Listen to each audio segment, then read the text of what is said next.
یہ احساس جب آدمی کے اندر زندہ ہوتا ہے تو پھر اس کی زندگی گناہوں سے پاک و صاف ہوتی ہے، ظلم و جبروت سے پاک و صاف ہوتی ہے، حق تلفیوں سے پاک صاف ہوتی ہے۔ ایسا آدمی جس کو اس بات کا استحضار ہوتا ہے کہ اللہ مجھے دیکھ رہا ہے، اللہ میری باتوں کو سن رہا ہے، اللہ میرے کاموں سے خوب واقف ہے، وہ آدمی اللہ کی نافرمانی نہیں کرتا، اور وہ آدمی کسی پر ظلم نہیں کرتا، کسی کا حق نہیں مارتا،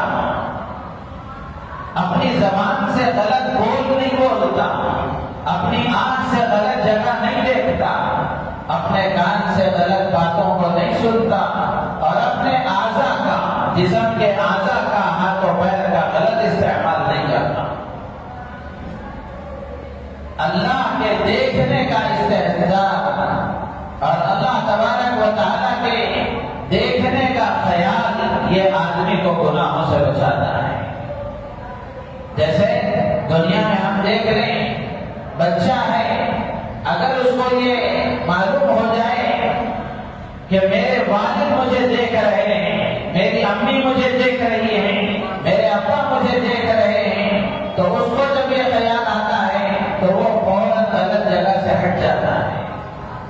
تو جب دنیا کے معاملے میں جن کی عظمت دل میں ہوتی ہے، ماں باپ کی، بڑے بھائی بہنوں کی، اور دوسرے خاندان کے بڑے افراد کی، جن کی عظمت دل میں ہوتی ہے، جب آدمی کو یہ احساس ہوتا ہے کہ وہ مجھے دیکھ رہے ہیں تو آدمی اس غلط کام سے رک جاتا ہے، بچ جاتا ہے۔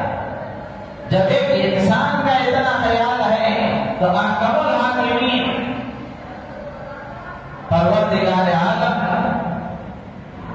ہم سب کو پیدا کرنے والا خالق، جس کی نگاہوں سے کوئی چیز اوجھل نہیں، کوئی پوشیدہ چیز بھی اس سے پوشیدہ نہیں، تو ایسے پروردگار کے دیکھنے کا جب استحضار ہو